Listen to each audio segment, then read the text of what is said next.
Welcome to Evolved Radio, where we explore the evolution of business and technology. Today on the podcast, my guest is Nigel Moore, founder of the Tech Tribe. Nigel built and sold a successful MSP in Sydney, Australia. He is now the lead of a tribe of MSP owners looking to grow their MSP practice. Nigel and I talk about the evolution of the IT service company to an MSP, the mistakes people make, and what makes it difficult to transition. We also explore the idea of if you should do TnM MSP or just go pure play MSP, something that's hotly debated in the industry. Nigel is a fantastic guy and is truly passionate about the industry. Please welcome Nigel. If you enjoy the show, be sure to subscribe on iTunes, Stitcher, or wherever you get your podcast from. Also, be sure to check out the webpage evolvedmgmt.com/podcast for show notes, links to my guests, and to check out previous episodes. Now let's get started. Joining on the podcast is Nigel Moore, founder of the Tech Tribe. Welcome to Nigel. Hello, or g'day, I should be saying, as I am sitting on the other side of the world, under. All the way from Australia, early in the morning. I appreciate you making the time and coming on the podcast, Nigel. Thank you. It's only either a podcast recording or a good surf that gets me out of bed this early in the morning. Excellent. So today we're going to touch on some topical items for the MSP operators and owners. And we're going to talk a bit about selling TnM versus the MSP model. And I think this is very interesting to a lot of people, especially the smaller groups that are maybe in a transitionary phase. And they've grown their IT service business, kind of selling to whoever they could get some work from and doing the TnM predominantly.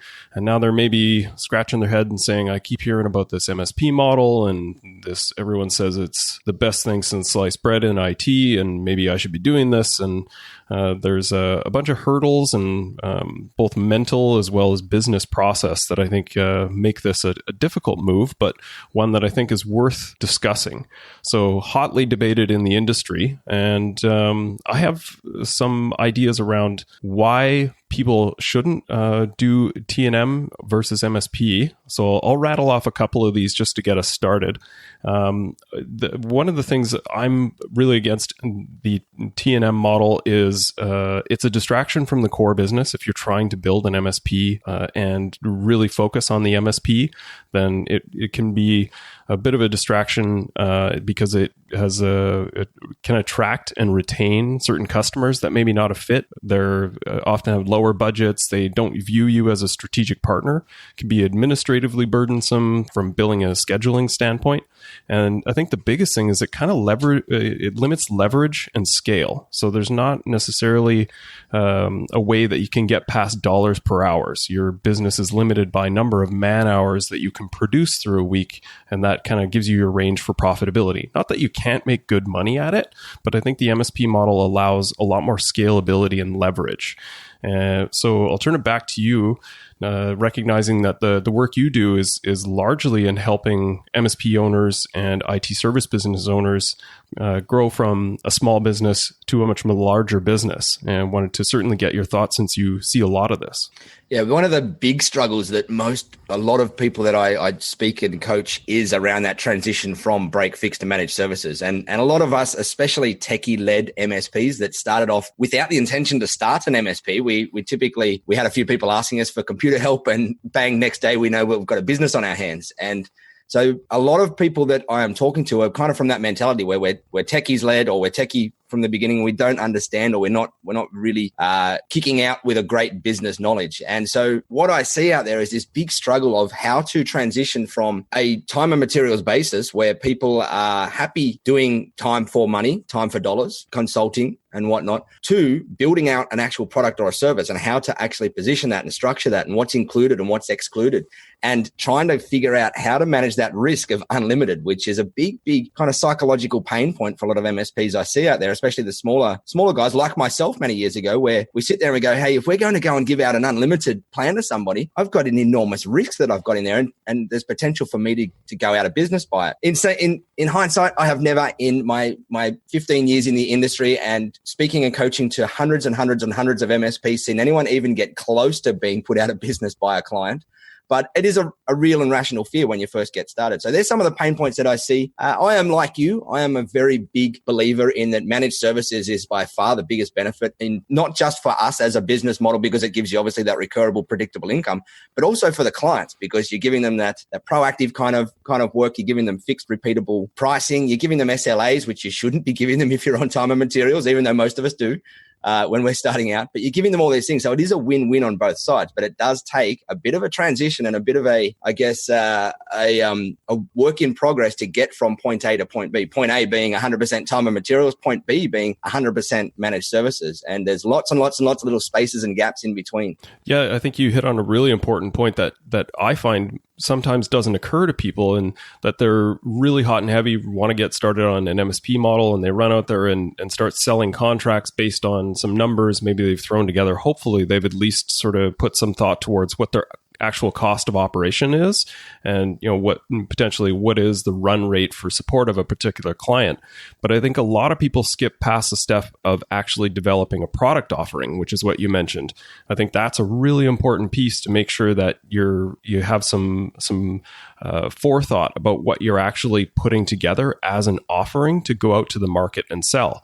And hopefully, you're testing that in trying to sell to the existing client base. But I think that's a really important component, that you just don't go out there and just start offering contracts to people and see if it works, because then you're potentially putting yourself at risk for those situations where, oh, wow, this is a lot more work than maybe we anticipated, right? Correct. And one of the things that I have seen some smaller MSPs do, and I'll admit that I did this way back in the early days, back 10, 12 years ago, was we had a group of clients. So we had, I think I probably had maybe 40 or 50 clients on the books, and we were a small, maybe 3 people at that stage, 2 or 3 people. We were 100% break fix, time and materials. We were giving clients ridiculously quick support, even though they weren't paying us for a managed service agreement or an SLA in advance. And for me to try and figure out back then how on earth to price and package this stuff, I did just come up with I think it's going to be this. I'm going to poke a little finger in the air and see which way the wind is flying today, and come up with a price that I thought it might be for a couple of clients that we'd been talking about it with. And we put it out there, and we closed those clients. That meant we were probably too cheap, because they all signed up super eager. But that was a really good pivotal point for us, because it allowed us to realize that there is a need for this, and it is easy to sell. And now we've got this predictable, recurable income that it wasn't super profitable at that stage, but we weren't losing money on it. And so we were learning, and that learning was super, super valuable to me back then. And we were learning about what's profitable, what's not, what should be included, what shouldn't be included. And so sometimes people spend too long trying to figure out that process and make that jump. My encouragement is go and make that jump with a couple of key people where the risk is low. Sure, there's always going to be risk. There's always risk in business, in anything we do. But look for a couple of people where the risk is low. Go and poke your finger in the air if you've got to. Ask around some peers, jump into a community or two and ask for a little bit of help. But then just go and do it and start and realize that the lessons you are going to learn out of that will vastly offset any potential lower profit, or even hopefully not, but hopefully any potential loss that you make out of those first couple of agreements. Yeah, it's a really good point. Just starting, people often end up in sort of this analysis paralysis, where they're spending a year and a half like researching the perfect model to get out there and start selling, and they really miss the opportunity to just get started. And as you say, starting with a few safe clients and testing the waters, I think, is a really good approach.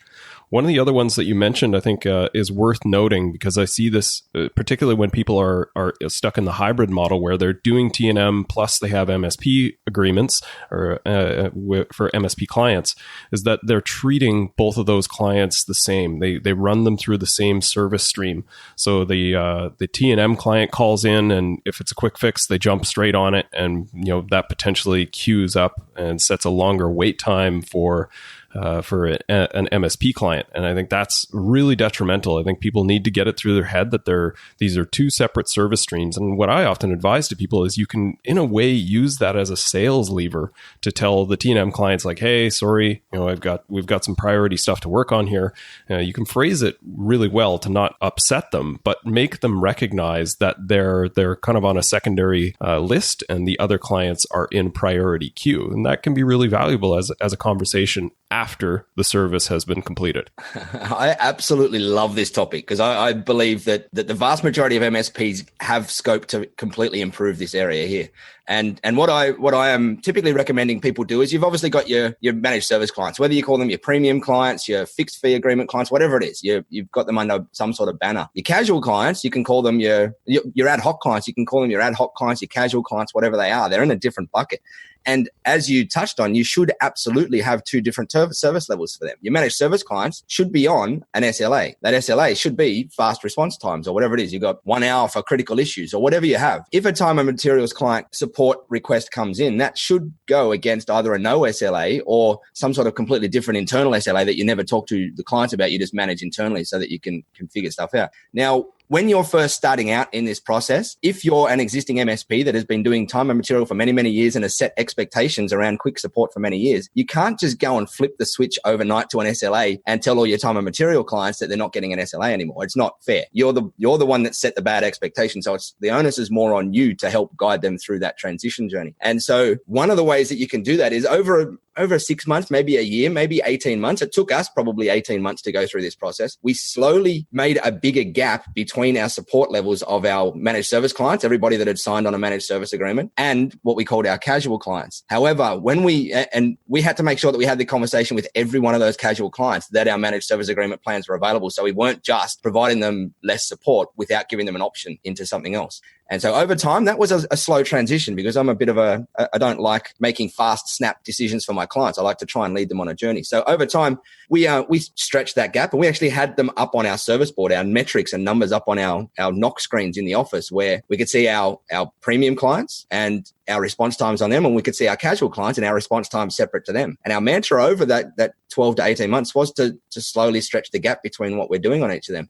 Now, one of the things that we introduced that worked really, really, really well during that transition period was what we called an emergency uplift or an emergency increase. And that was for the time and materials clients that didn't want to go on a managed service agreement for some way, shape or form, or that decided not to at that point in time. If they ever needed quick support, which often they do, they had to have a server down or whatnot, then we would always go to them and say, hey, you're a casual client or whatever it is. The current wait time for you guys is maybe tomorrow or maybe the next day, because we didn't want to be interrupt driven by these guys that hadn't aligned with the new way we were doing business. However, if you would like us to deal with this particular issue at an SLA level, then we've got this emergency upgrade or priority assist or whatever you like to call it fee that we'll add onto it. And you can do it either on a once-off cost per ticket. So you could say for an extra $200 on this ticket, we're going to increase it to a 25-minute response or half an hour response time or hour response time or whatnot. Or you could just increase the rate that you charge for that emergency work. You could say emergency work is at 1.5 times our normal rate. Otherwise, it just goes at the back of our queue or behind all of our premium clients, because they're the guys that are paying us in advance to make sure that we're providing a reliable and stable service. And that works quite well. And case in point is that we used to have this particular client that I remember really well, in that they were owned by a very large Japanese company that believed in not signing agreements and didn't want recurring stuff sitting on their books. However, they needed a lot of work. And so we didn't want to say no to them because they kept buying $15,000 blocks of time very regularly. And they also bought a lot of those emergency upgrade things because we weren't able to do any proactive work on their network, which meant that there was always problems. For us, we were more than happy taking that money in the door, helping them out the best we possibly could on our terms, so that if a particularly particularly critical issue came through, they would pay us to upgrade that to an emergency issue, and we'd jump on it pretty quickly, which is okay. We were earning money on it. It was on our terms. It meant that we could still look after the rest of our clients properly. We had enough money to support if we had to bring contractors in to go and deal with the job. And it worked quite well in that instance. So I'm a bit of a fan of a hybrid approach where you do managed services is ultimately where you want to get everybody to if you can. Sometimes through a transition period or whether we got clients like that, you can't get to 100%. If you can make it happen and work on your terms, then quite often it's okay to leave around as long as you are not doing it at the detriment of your managed service growth and clients. Yeah, I 100% agree. That's often how I describe it to people is you can do TnM as long as it's not a distraction to the core business. And that needs to be something that is held very highly in the company, and make sure that you're really true to that and not just sort of falling victim to the urgency of the now, right? So we touched on SLAs. I find that this is something that often lacks, or sort of the adherence to or understanding of the need for, is a bit missing in those emerging companies that are moving from that consulting model to a managed model. Is that something that you see a resistance to as well? Just people maybe not understanding the purpose of it, or feeling like it kind of games the numbers and it's not really a legitimate measure of the support? Yeah, to a degree, it is, especially for smaller MSPs, we look at it and go, oh, it's a bit scary now that I've got to commit to something. The reality is that most smaller MSPs that are transitioning, or most smaller break-fix companies that are transitioning to an SLA, are already providing a greater level of service than what most MSPs are selling as their standard SLA out there. They're already doing 5 to 10 minute response times, guaranteed response times on low-level issues, on normal issues. If somebody wants a new user, they'll jump in and set it up within a half an hour. And so I say to them, if that's what you're already doing, why are you worried about guaranteeing that at a lower level to clients? And what you're essentially doing is clients, you probably have had an unwritten conversation with your clients at the moment in setting those expectations around that existing. And so they already expect it. What you're doing when you start to insert official rules or regulation or whatever you call it, guidelines around your SLA in your MSP, is you're just having that conversation properly with the clients, where you're saying, okay, Mr. or Mrs. Client, we know that you guys, as part of your business, you want to know that you've got access to support available in a reasonable time frame. So what we're going to do in this managed service agreement is make sure that we guarantee that. And if we don't, you guys have got rights to kick us up the rear end with our dollars. And that's all it is. It's something simple. Make sure if you're in your managed service agreement, you don't want it so that somebody can cancel their entire month's managed service agreement or get a refund on the entire month if you miss one point of an SLA. You want to be able to limit your liability there by something like maximum of X number of dollars or X number of % per SLA thing missed. The reality is, in the SMB game, nobody on the other end is tracking. They just want to know that it's there and it exists. That's all they want to do. They're not sitting there with a timer going, this person's got 3 more minutes to before I'm going to hit them up for a refund, because they're just worried about their business. They're working on their things. So essentially, it's just an expectation setting tool and just a way for you to help deliver and show the value of a managed service agreement to a client, in that you are guaranteeing this. And it's also helps hold you internally accountable to delivering a really good level of service out to your clients, or a quick level of service out to your client. Yeah, I agree. That's the part I find is actually the most valuable in utilizing SLAs, is the internal mechanics that it produces, and forcing people to be conscious of those actions and making sure that they're queuing and scheduling and prioritizing tickets accordingly. The reporting to the client is important after the fact, but as you say, no one's really going to notice that stuff unless a ticket disappears for 2 days and someone starts stomping their feet. Yeah, correct. And that internal stuff is, as I said, even for us, we had an internal SLA for casual clients. We didn't advertise that to anybody apart from ourselves, just so that we could figure out what those numbers were and we could manage them. And we could manage them in relation to our SLA for our managed clients. And even with our managed clients, our SLA internally was less than what we advertised, just to make sure that we had a little bit of buffer in there to make sure that we were kind of keeping on our toes. All right. So what are some other areas of friction or areas of struggle for people as they transition to the MSP model from TnM and pay for play? Okay, so here's 2 big ones. Number one is that you see a lot of people out there in the world saying you have to go pure play MSP straight away or you're an idiot.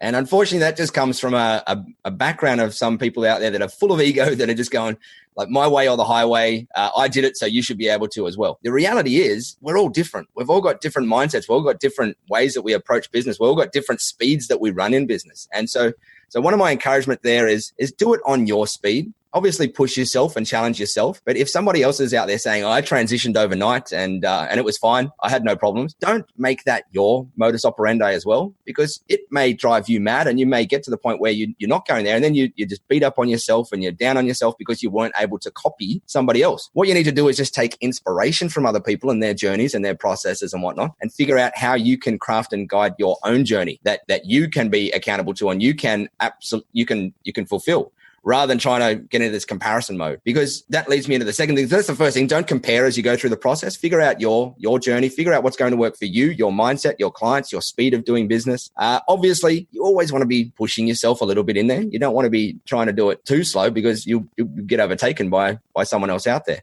But push yourself, but don't beat yourself up if you fall into this comparison mode with someone else. The second thing is that I see as a big struggle out there is that people can't afford to do too much of it at the moment. They can't afford to weed their garden and get rid of their clients, or they believe they can't afford to weed their garden and get rid of clients that aren't a right fit at the moment. And there's kind of two things about that. Yes, they are right, but yes, they are wrong at the same time.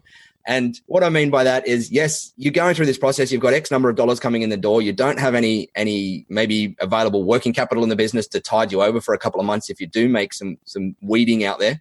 However, what you've got to look at is when you do get rid of a client that's sucking up your energy in some way, shape, or form, be it that you know that they're not going to transition to managed services and they're a bit of a pain on break fix or whatnot, they are taking up mental energy from you at the moment. They are taking up mental energy and mental cycles, and they're taking your thought patterns away from doing good stuff in your business. And so when you get rid of them, don't just look at the dollar impact that it may be walking out the door as you go through this process. Really take into account what that mental energy is going to free you up to do to your existing clients. Now, that may mean that you can go and maybe you've got a $500 or $1,000 a month client that's just been driving you mad, or $2,000 a month client that's time and material has been driving you mad. You're going, I really need this money at the moment. But you're looking around at your other client base that you absolutely love, and you can see all this opportunity that you're not diving into, opportunity to increase their scope or provide different services or whatnot. If you gave yourself back that mental energy for a month, you will quite often have the time. You'll find the time and you'll find the energy to go and dive into all those other opportunities and fill that gap pretty quickly within a month or within 2 months. And so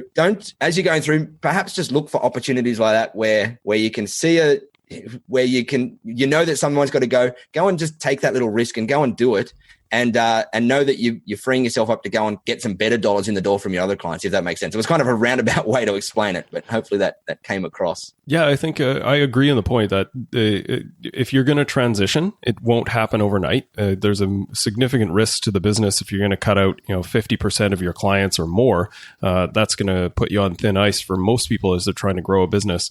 What I typically suggest to people is that you can assume that 20% will not work anyway, and though you should adjust your expectations that if you have a client base that you're going to convert to MSP, the entire lot will not come with you, and that's okay. It just depends on how you approach that. And I think what you hit on is a really important point, is that the dollars are sort of an after the matter thought, and the amount of actual money that you make, the profit from that contract, is much more important. So it doesn't matter that they pay you $8,000 a month, or I guess if it's a TnM client, maybe it's $1,800 a month on occasion, maybe $200 another month.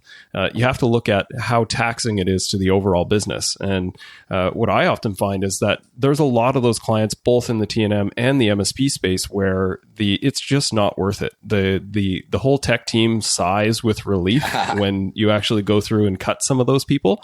And we used to go through an exercise in the MSP that I worked at where we would have a top 5 list of companies that are not loved, right? And it wasn't that they were terrible, but on occasion there was good reason to let one of those people go, or if they left on their own terms, it was maybe not taken as critically as it otherwise could have.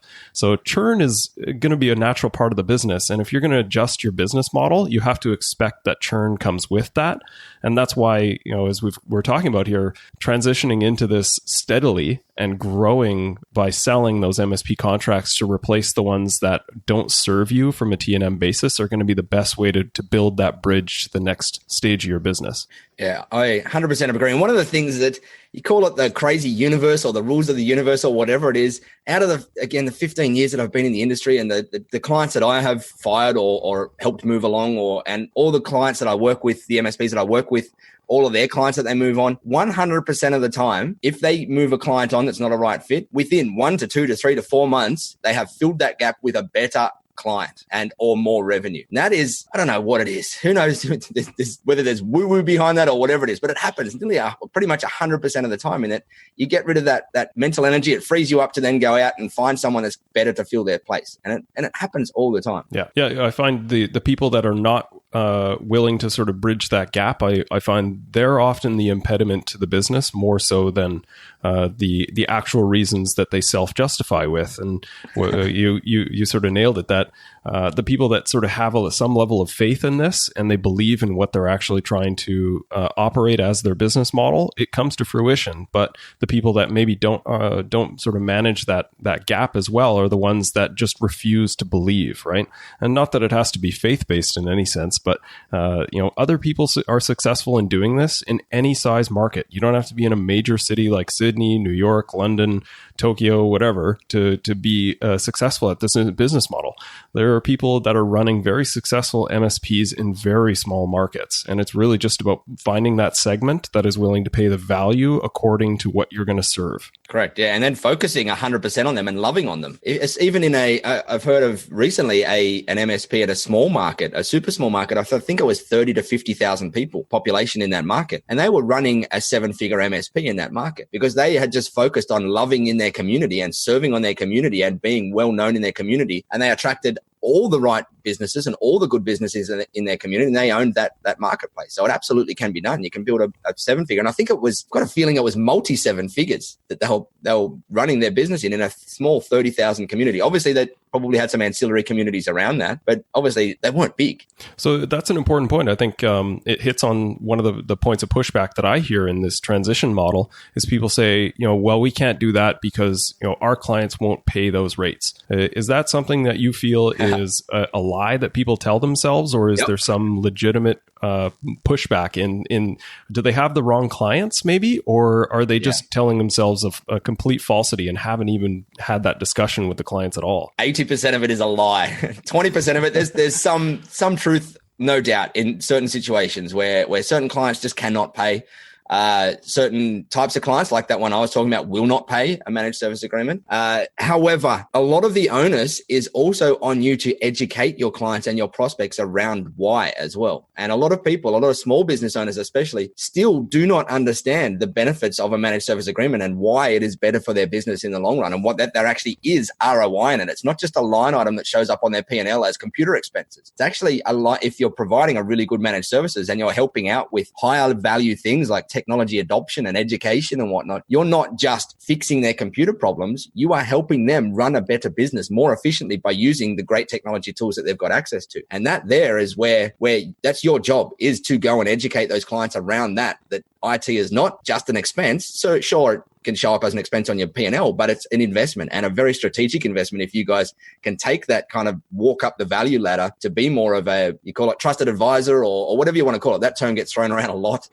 But wherever you take it, it's more taking that kind of step up the ladder to be able to help them grow and run a better business using the technology that's available. And that onus is on you to go and educate the clients around that, to make sure that they do believe and understand and see the value of what managed services is and what technology adoption is. Well, this has been great, Nigel. Really appreciate the conversation. Hopefully this has been enlightening for people potentially making this transition or struggling as they're in the transition.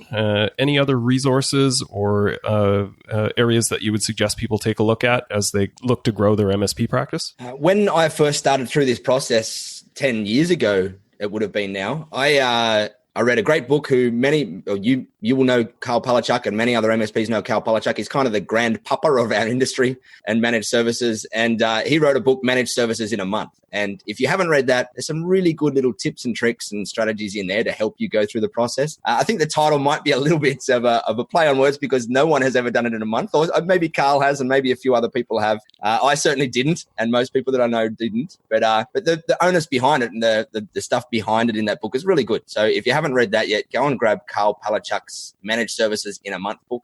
If you need help structuring plans and whatnot, I'm going to do a bit of a shameless plug here to our tech tribe. I run a community called the Tech Tribe. There's a private coaching section that you get access to in there where you can ask me for brainstorming or help or input or critique on your managed service agreement plans if you want some help in there. So you can go and check that out. We've got a special page for you, Todd, with a set of steak knives thrown in and all of that after hours stuff that people sell on late night TV shows. If you head to thetechtribe.com/Todd, I think the deal that we put there was that you can get 40% off your first month, something like that. And because Todd's referring you, we send a little bit of, we send some good out to a charity each time somebody joins through Todd's special link. Outside of that, go and listen to that book. Go go and talk to your peers, go and, as I said, just get started, and just start learning your lessons. There's going to be tons of lessons in there, and it is perfectly okay to make a mistake as long as it doesn't send you out of business. You want to make calculated mistakes, but go and start making those mistakes and go and start learning those lessons, because that stuff is invaluable to you as you go through this process. Excellent stuff. Appreciate your time, Nigel. And thanks for coming on the show. Thank you.